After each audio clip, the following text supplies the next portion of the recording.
kasih yang diucapkan kepada Pak Dr. Husnul yang telah memaparkan sedikit pandangan atas kajian beliau atau sedikit gambaran kasar atas potensi yang ada di yang ada di Kota Dumai. Tentunya harapan itu ada. Sebagai yang disampaikan oleh Husnul, Dumai juga bagian daripada benang merah daripada alur daripada minyak yang ada di Sumatera, cekungan bagian tengah daripada Sumatera. Dan ini tentunya akan menjadi kajian kita lebih lanjut lagi dengan tentunya dengan memakai teknologi yang lebih mumpuni untuk mengkaji potensi-potensi yang ada di blok Dumai Rupat. Karena memang Husnul, kita sudah mendengar adanya istilah WK Dumai Rupat ini. Tentunya ini semua karena ini menyangkut minyak, ini adalah sumber devisa terbesar di negara kita dan mungkin menjadi satu bagian daripada politik bukan saja di Indonesia, bahkan di dunia ya, semua berebut masalah minyak ini. Dan ini juga menyangkut isu-isu politik, dan juga tentunya kita berharap dengan adanya kajian-kajian yang jelas dan kita bisa mendapati bukan hanya dengan memberikan isu-isu ataupun wacana-wacana yang membuat kita bias, adanya seperti yang bilang tadi minyak muda atau tidak ekonomis, ya kan? Ini semua bisa terjawab dengan kajian. Nah, dengan kajian sehingga bisa terjawab apakah nilai ekonomis itu tercapai atau tidak.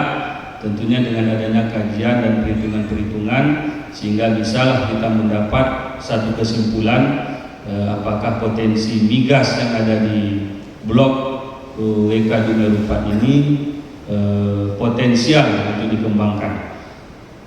Selanjutnya kami minta mungkin ada beberapa tanggapan, ya boleh dari Pak Agus sebagai menanggapi atau menambahkan dari Bang Agus.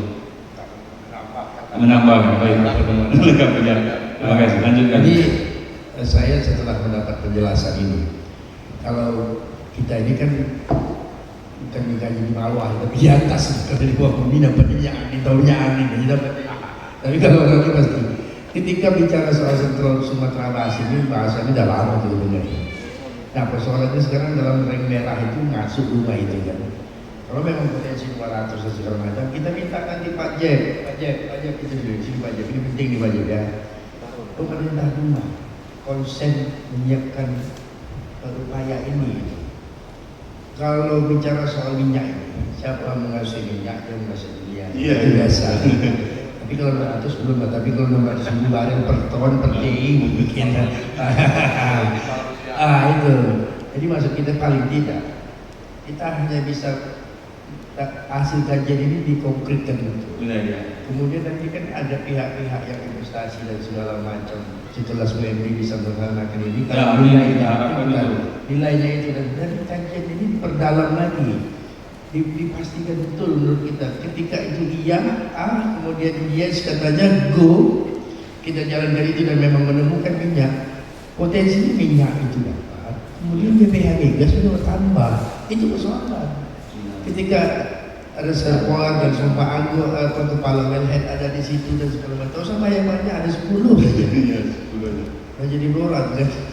Nah itu dia. Jadi ini yang perlu, apalagi potensi Sentral Sumatera Barat itu ada. Dan Pak Husnul sudah jelaskan. Memang Pak Husnul sudah rumah ini tinggal panggil dan dudukkan, tak bisa bicara ini. Kepala dinas itu ya, mana udah berapa tuh SDM itu. Harus ngerti dia, kemudian potensinya ambil. Pak Wali kan tinggal oke. Begitu, jangan dia tak datang pula, dia tak ngerti potensi migas, tapi SDM, SDA, sumber daya alam. Dan tahu batu kerikil bukit itu dan monggo semuanya itu karena mana kita yang macam ini. Dia ahli masihnya kalian yang bermasalah itu kan. Nah sekarang biar ini dikaji. Tidak ada kalau ini bicara kosong ini pengetahuan. Kan kita kan tengok riwayat Husnul terbaik penelitian Eropa segala macam. Ini kalau di ITB tidak datang Taufik bayar ini. Karena Taufik, tidak 15 juta 20 juta nih. Nah, karena kampung datang sini ini tolong dijelaskan kalau perlu dibawa sama Pak Wali Kota. Dia buat kajian ini jelas, kita buat regulasi hukum seperti apa. Kita teriakkan minta pemerintah segera ambil, memang ada potensi dan maka jangan di Rohil saja membangun 500 pompa anggur, kemudian kasihlah. Dampaknya bagi ketika ada wellhead 10 dan itu menghasilkan 200 barel, kan di Rengat itu tak banyak juga itu. Di Rengat itu tak banyak. Takutnya gitu, ada yang namanya istilah apa tuh Pak Nur dengan apa boran di cara mendatang kan? Sumurnya di Rohil kok, rupanya dia gali ke potensinya kita. Nah, itu mereka lah nanti. Yang penting kalau saya menangkap tadi, barang yang macam ini, kita contoh dulu ketika kita membantah regulasi rumah itu bukan bagian daripada daerah kegiatan usaha dulu. Tetapi setelah dipahami, tak mungkin anggota Komisi 7 tak ngerti yang kita tiap hari ini aja dihadapinya. Ternyata mereka mendukung pemahaman ini yang tak sampai kepada titik mereka itu. Dan karena itu saya pikir hasil diskusi ini kita konkretkan lagi, minta pemerintah betul. Nah, ini kontak pasal Usnul nanti kasih waktu tepat atau kita bukan baru dudukkan persoalan ini. Bagaimana caranya untuk hal ini? Potensi apa? Memungkinkan kah? Itu banyak tanya 5W1 hanya lengkap lah itu semuanya. Dan bagaimana? Yang penting pemikiran itu ada. Kalau pemikiran tak ada, banyak minyak pun tak selesai lagi. Iyalah, itulah mungkin segmen awal ini bagus daripada tindak lanjut ke depan dengan adanya mungkin masukan dan apa-apa yang potensi yang ada dari awal daripada Usnul untuk bisa kita tindak lanjutkan ke depan untuk lebih progres dan mudah-mudahan juga bisa bersinergi juga bagus dengan harapan dengan potensi yang ada. Dan kita doakan sama-sama Rio Petro lebih besar dan bisa kalau bisa mengelola langsung ya, sebagaimana hari ini untuk CPP yang sudah 100% ya, Usnul kan dikelola oleh Bumi Siap Pusako ya, Bumi Siap Pusako juga. Dan padahal Rio Petroleum ini lebih sulung ya, lebih sulung BUMD provinsi ini. Dan kita berharap mudah-mudahan dari bawah pimpinan Pak Usnul juga kita sama-sama bisa mengelola blok ini dari awal ya, diawali dengan dikelolanya blok WK dengan rupa ini oleh Rio Petroleum. Selanjutnya kami mintakan tanggapan dari adik mahasiswa ataupun dari peserta yang ada, baik juga dari Bang Lupan sebagai Ketua Kadin Dumai untuk bisa memberikan apakah tanggapan atau pertanyaan sehubungan dengan kegiatan dan pemaparan daripada Pak Usnul. Kami persilakan, boleh dari Bang Lupan.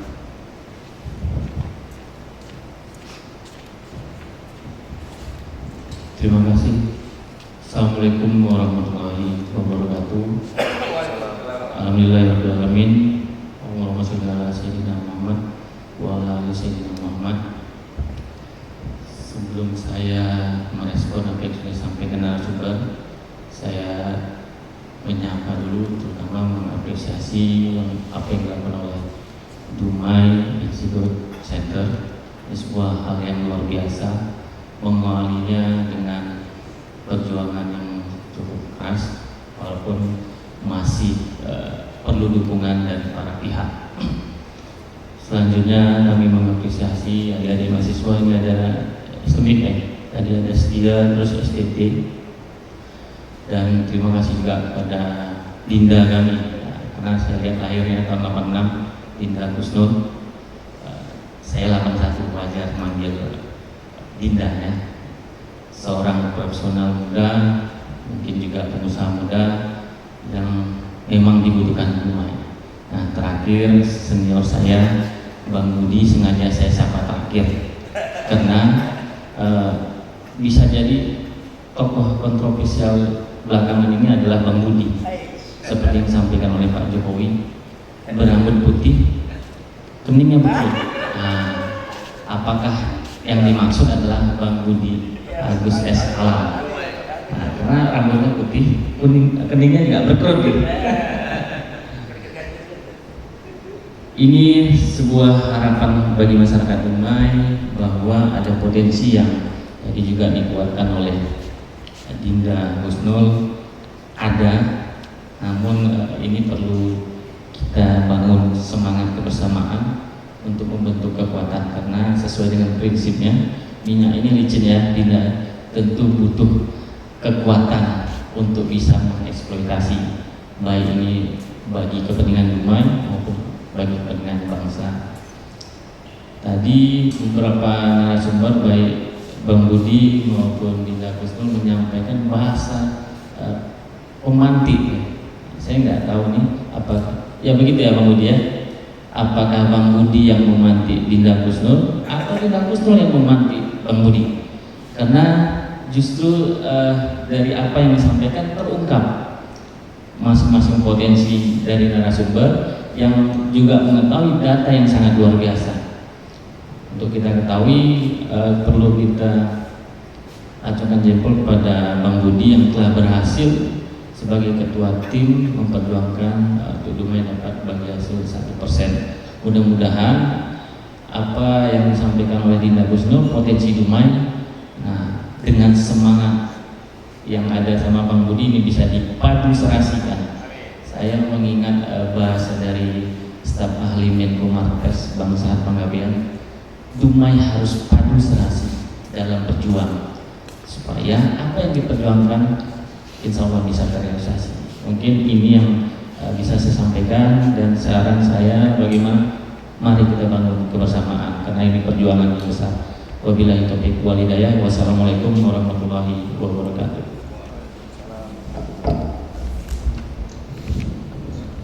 Terima kasih kami ucapkan kepada Bangda Nurpan sebagai Ketua Kadin Kota Dumai. Tentunya kita berharap ya, Ketua, dengan adanya potensi migas yang ada di Dumai ini tentunya juga berimbas kepada kegiatan usaha dagang di Kota Dumai. Efek dominonya juga akan berkesinambungan, potensi kegiatan hulu baik di industri migas banyak sekali, dan kita harapkan nanti kemudian mungkin bisa bersinergi dengan pengusaha-pengusaha lokal kita dan juga anggota-anggota Kamar Dagang di Dumai khususnya dalam mewujudkan potensi kegiatan hulu migas yang di blok Dumai 4 ini tentunya.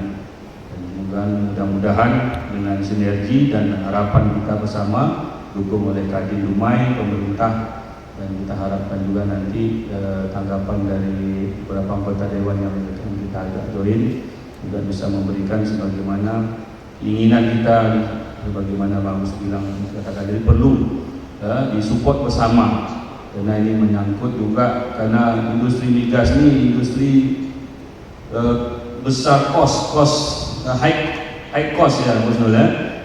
Jadi semua alatnya tidak bisa dengan hanya sekitar 100-200 ribu, perlu daya yang besar. Selanjutnya kami mintakan tanggapan dari adik-adik mahasiswa yang hadir pada kesempatan hari ini, apakah bagaimana karena ini menyangkut juga potensi pada kita, terutama adik-adik yang hari ini menimba ilmu, walaupun di sisi bagaimanapun bidang ilmu kita ini juga menjadi rentetan masa depan kepada adik-adik. Pada perwakilan adik-adik mahasiswa, kami persilakan. Boleh, Isan. Assalamualaikum warahmatullahi wabarakatuh. Sebelumnya kita ucapkan terima kasih kepada moderator, Pak Ketua Rizal, dan yang kita hormati Kanda Dulfan, dan juga yang kita hormati moderator pemateri kita. Jadi pertanyaan kita lebih kepada jikalau memang minyak ini ada di Dumai, potensi minyak ini ada di Dumai, ya, besar harapan kita ini bisa menjadi perhatian yang serius untuk Kota Dumai khususnya, yang bisa menjadi salah satu sumber daya alam yang untuk bisa menjadikan Dumai lebih baik ke depannya. Dan tentunya kita dari pihak-pihak mahasiswa khususnya Kota Dumai siap untuk diajak atau siap mengajak dan saling berkontribusi antara mahasiswa dan pihak-pihak terkait dalam hal ini.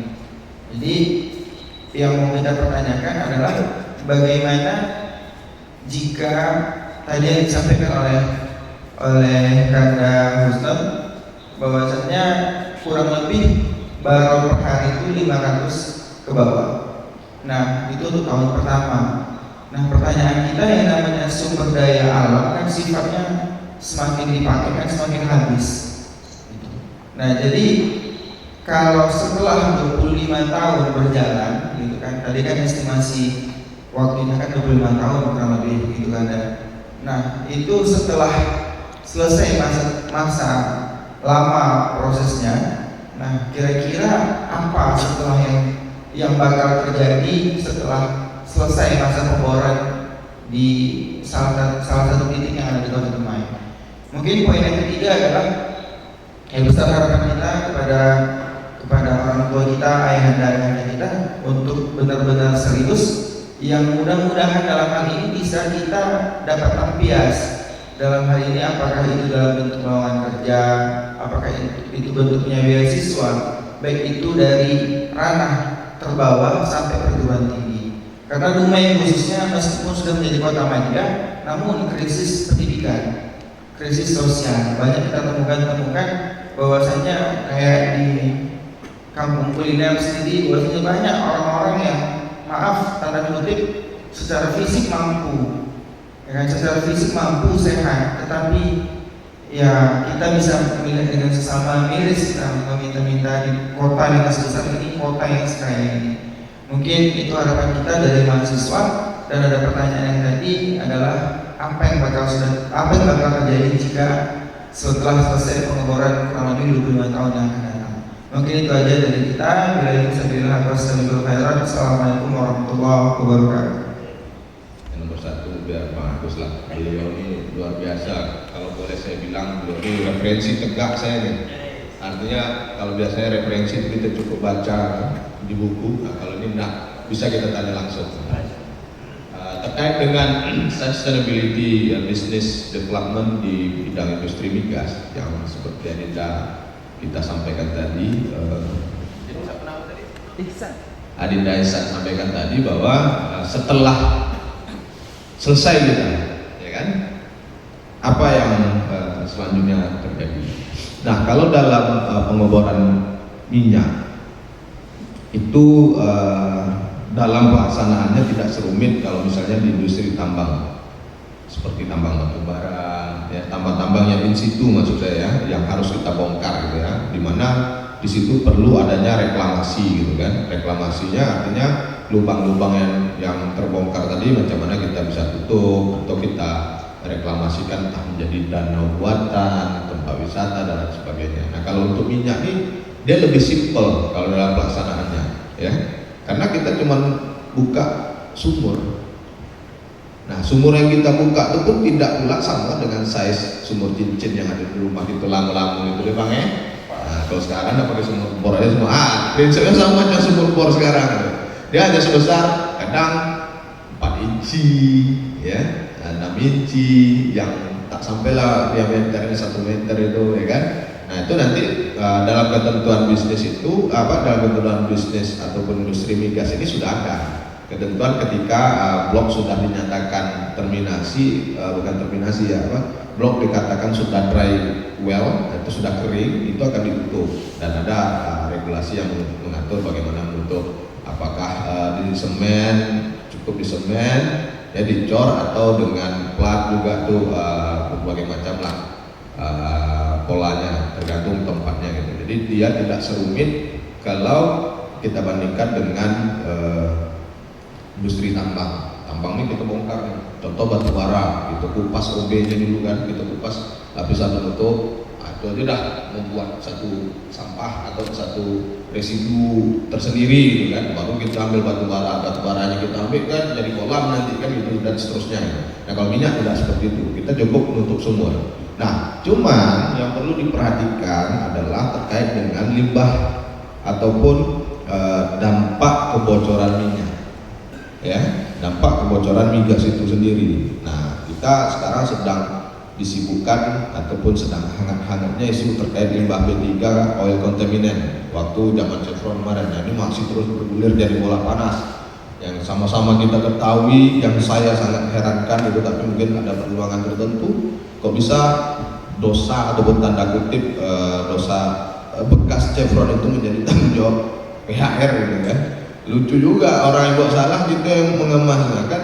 Kadang-kadang ini kan tak betul gitu kan. Tapi dalam mungkin ada pertimbangan tersendiri. Ini pada pandangan saya yang awam ya. Nah, lalu ini yang perlu menjadi concern terkait dengan bisnis migas ini ya. Dan tapi untuk saat ini itu teknologi sudah berkembang dengan pesat ya Adinda ya. Dulu kita hanya mengenal mengambil minyak itu dengan pola steam ya, dipanaskan. Nah, ini rata-rata minyak di Riau ini kayak gitu, dia heavy oil atau minyak berat, minyak kental baru bisa diambil tuh kalau dia diencerkan dulu.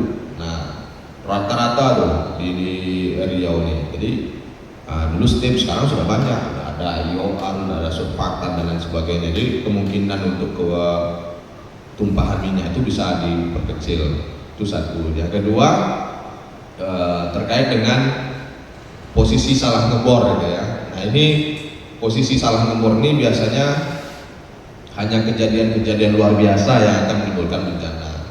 Contoh yang terjadi di Indonesia ini lumpur Sidoarjo. Nah, itu kan di luar kuasa manusia tadi kan. Dia ngebor, ya namanya bisnis tentu dua hal menjadi pertimbangan adalah efektivitas dan efisiensi. Dia ngebor ternyata tekanan endogen lumpur itu besar sekali di bawah tuh, dan lumpurnya banyak sekali kandungannya.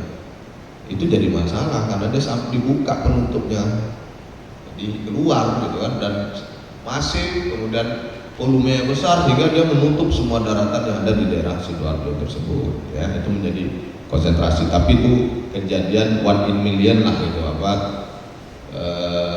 Memang naas lah kalau udah sialnya lagi kita dapat elak lagi ya kan. Nah, itu menjadi ini kita, karena kejadian-kejadian seperti itu jarang gitu. Nah, mungkin itu juga menjadi tausiah buat kita lah, apa yang kita salah, jadi kita introspeksi lah gitu kan. Nah, jadi terkait dengan industri migas itu tidak seperti industri pertambangan yang lain. Jadi dia terkait dengan reklamasinya tidak begitu sulit. Cukup kalau misalnya sudah jadi dry well dia kita tinggal tutup aja. Mungkin itu bisa memberikan ini ya gambaran lah. Terima kasih. Ya, jadi artinya Pak Husnul, dengan kita hari ini membaca potensi dan beberapa hal yang berhubungan dengan migas ini, tentunya harapan kita dan juga dari Pak Husnul dengan adanya kajian dan potensi yang ada, kita harapkan ke depan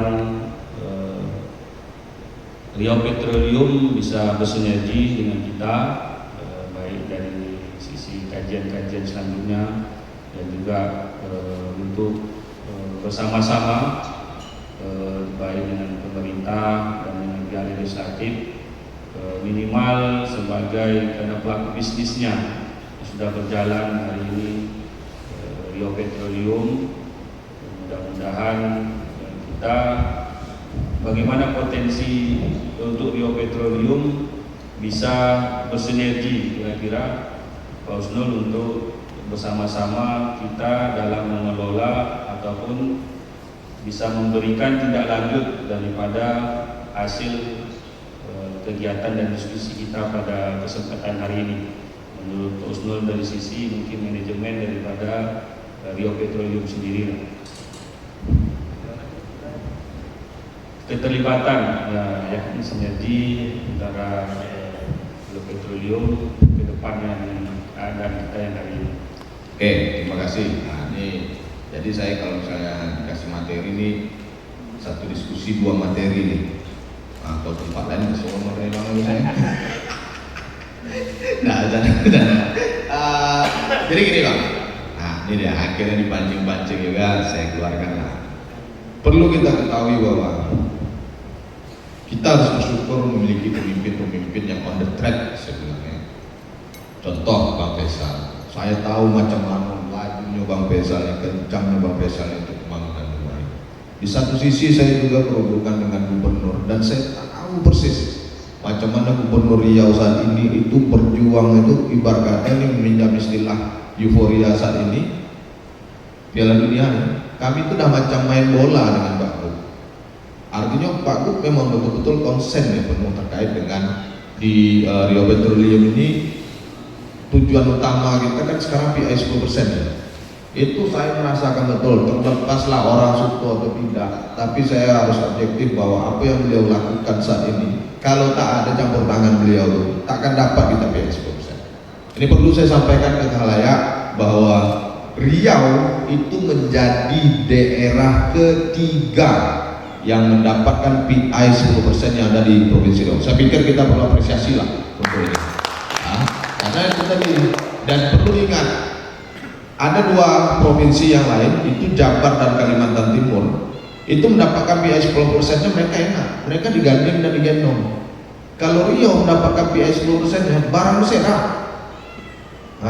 Ketika saya baru diangkat kemarin, ini udah 5 tahun mangkrak dari 2016. Begitu di tangan Pak Gup, nah, kita tahu Pak Gup dilantik baru 2019 ya. Langsung kami kemas, merabur-rabur, kena pimpong sana sini, tapi alhamdulillah dengan tekad yang baik tadi, kita lillahi ta'ala juga kita niatkan untuk masyarakat Riau ya. Inilah buah dari perjuangan kita. Ini pecah telur satu, ada 7 WK di bawah Rio Petroleum. Nah, ini untuk saya sampaikan nih, besok saya ada rapat penting nih sama PHN terkait dengan tanda tangan izin buka data. Sudah sampai tahap 7 Pak, menuju tahap 8 ya. Dan jadi pengurusan PI 10% itu ada 10 tahapan. Nah, kita sudah sampai tahap 7 mau menuju tahap 8. Itu kami selesaikan 6 bulan. Jangankan PHN. Di atas PHN itu induknya PHN, di atas PHN baru Pertamina Persero. PHE, Pertamina Persero, SKK Migas, Dirjen Migas, Surprise. Karena ini tercepat nih kan ya. Karena itu tadi kita sudah tahu kan proses-proses yang harus kita hadapi. Alhamdulillah, dan ini tak terlepas dari semangat yang diberikan oleh dan ikut membantunya pemimpin kita.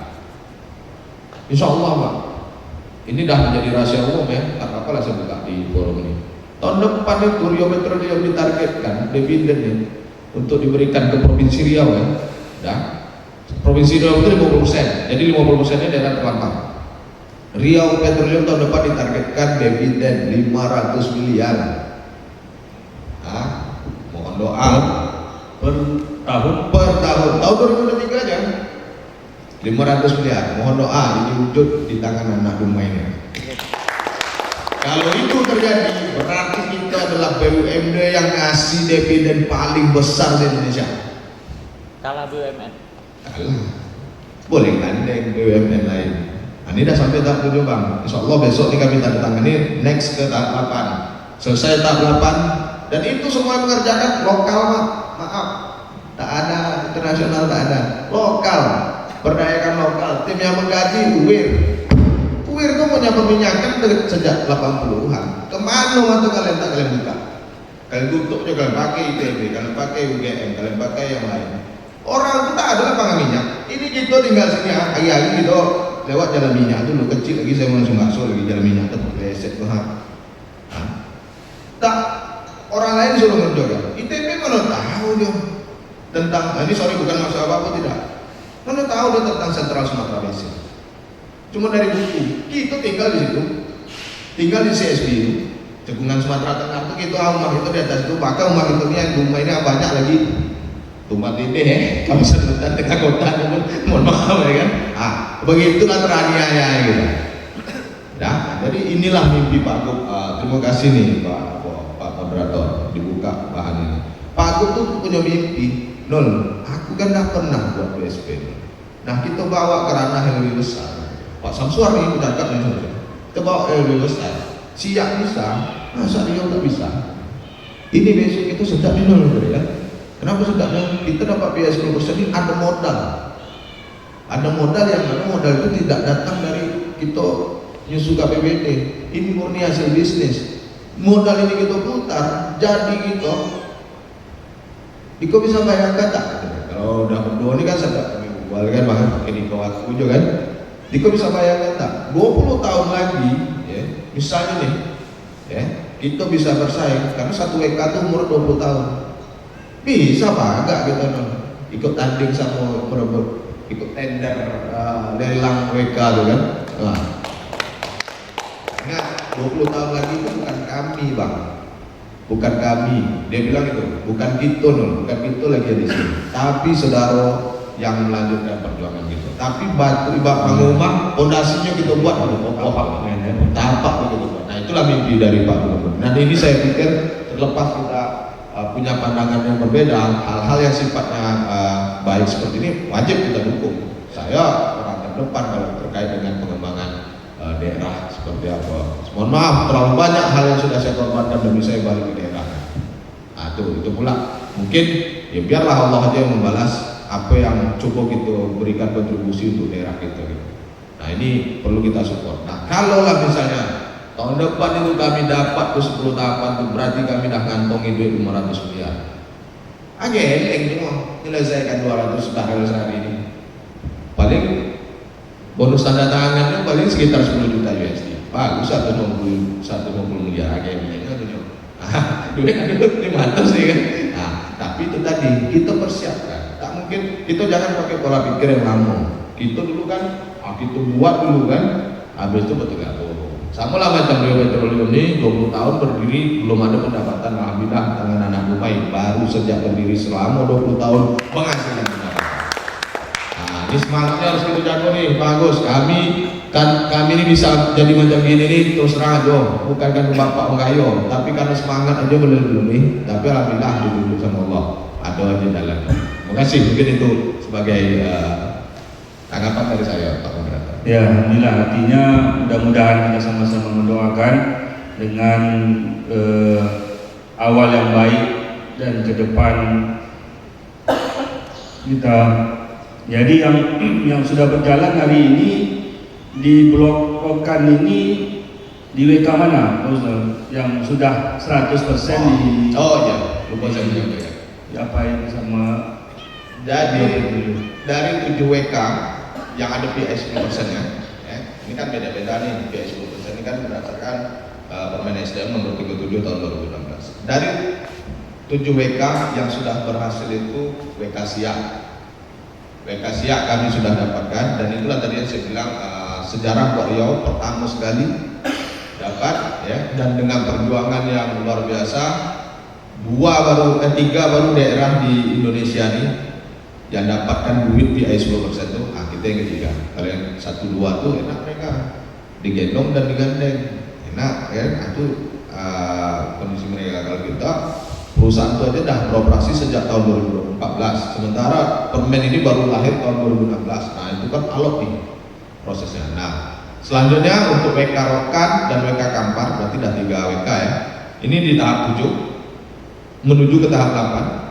Nah itu yang mengkaji nanti kawan-kawan saudara-saudara kita di WIR. Kemudian ada WK Bentu dengan WK Bentu Nigas, lalu ada WK Selat Panjang, ada WK Melaka Strait. Posisinya masih di ranah stakeholder antara Pemprov dengan Pemkab yang terlibat masih mendiskusikan ya. Selanjutnya dan 6 WK Mahato. WK Mahato itu yang ada di Petambahan, seberang GS Petambahan, PHR Petambahan, itu sekarang posisinya sudah di tahap 3. Kita sekarang menunggu K3S yang di sana itu memberikan penawaran PI 10%. Jadi alhamdulillah saya pastikan sekarang bola tidak ada di Rio Petroleum. Jadi kisah PI 10% ini sama dengan kita minta jatah orang jadi milik kita. Nah saya kasih tanda kutip jatah preman, cuma dilindungi oleh undang-undang gitu kan. Nah ini tanda kutip ya. Nanti selain pula interpretasinya kita mengambil apa yang sudah ada di K3S ya, dengan dibawahi oleh payung undang-undang tadi, yang mana itu menjadi hak kita sebesar maksimal up to ya, maksimal 10%. Nah, yang sudah berhasil alhamdulillah Ekasia, ini kami dalam waktu dekat akan melaksanakan RUPS. Setelah itu nanti mungkin terkait dengan dananya itu kita serahkanlah ke pemegang saham untuk diapakan. Mungkin itu Pak Moderator. Selama ini blok yang sudah dikuasai oleh Rio Petroleum baru berjalan 1 WK ya, Yang sudah ya, 1 WK, yang 2 lagi ini daftar video. Ya, yang blok terbesar ya. Yang blok terbesar, makanya kalau dapat nanti WK Rokani limpah-limpah. Sekarang produksinya sudah 163.000 barel sehari. Per hari. Logika sederhananya 10%-nya punya kita 16.000. Itu 2 kali lipat dengan BSP. Ya. Jadi mudah-mudahan kita berharap tindak lanjut dan juga apa-apa yang menjadi terobosan apa yang kita diskusikan pada kesempatan sore hari ini juga mungkin mudah-mudahan bisa menjadi follow up kita ke depan, bersinergi baik dengan Rio Petroleum, tentunya adalah milik kita bersama-sama dan wilayah kita, karena sudah cukup lama potensi migas yang ada di Riau ini dikuasai oleh pihak asing. Mulai dari tahun berapa pertama kali pemboran Pak Usno? 1938. Belum ada Indonesia ini.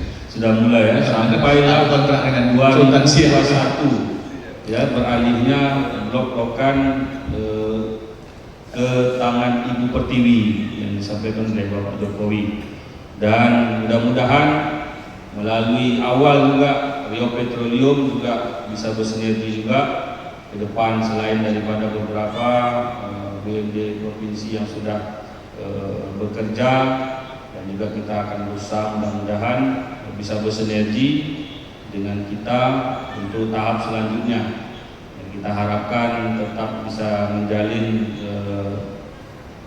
silaturahim dengan kita di Osnul, dan kita siap apabila adik-adik mahasiswa dan juga dari sisi pengusaha bisnis dibantu oleh kadin kita juga siap mensupport apa-apa yang menjadi peluang bisa tercapainya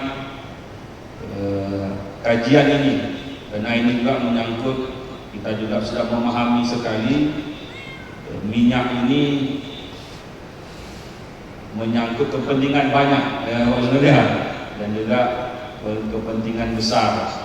Dan mudah-mudahan dengan niat kita untuk mensejahterakan masyarakat banyak, juga mudah-mudahan bisa diapresiasi oleh pemerintah kita secara umum.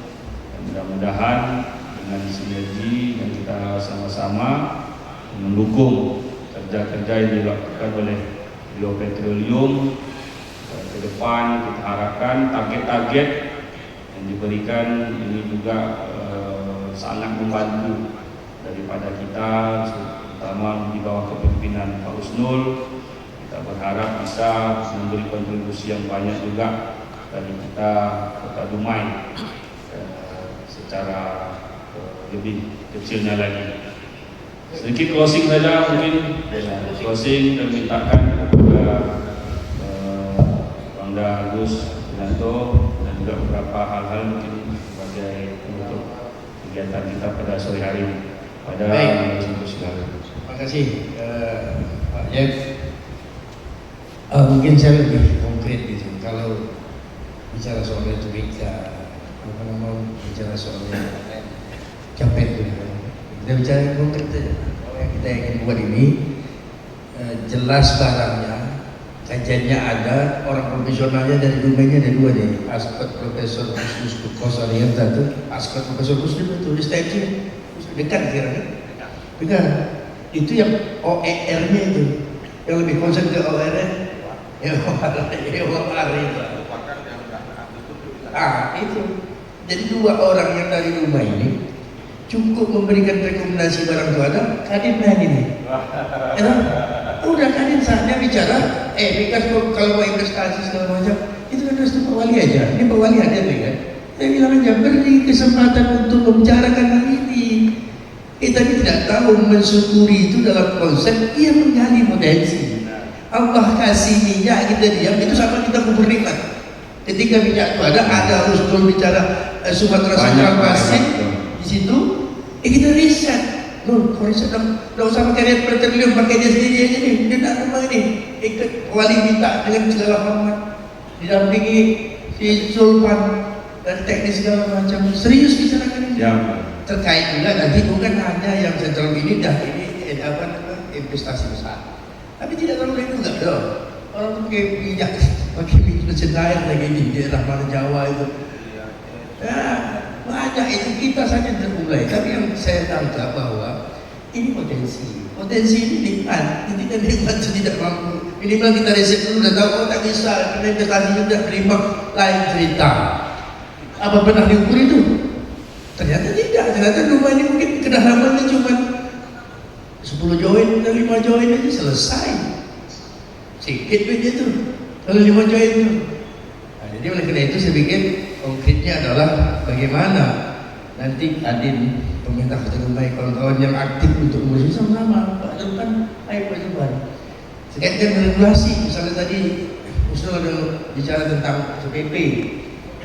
Yang bagaimana hubungan ini? Kita harus dalami lagi. Memang dulu zaman-zaman teriak-teriak PP Blok dulu ada saham pemerintah Kota Dumai.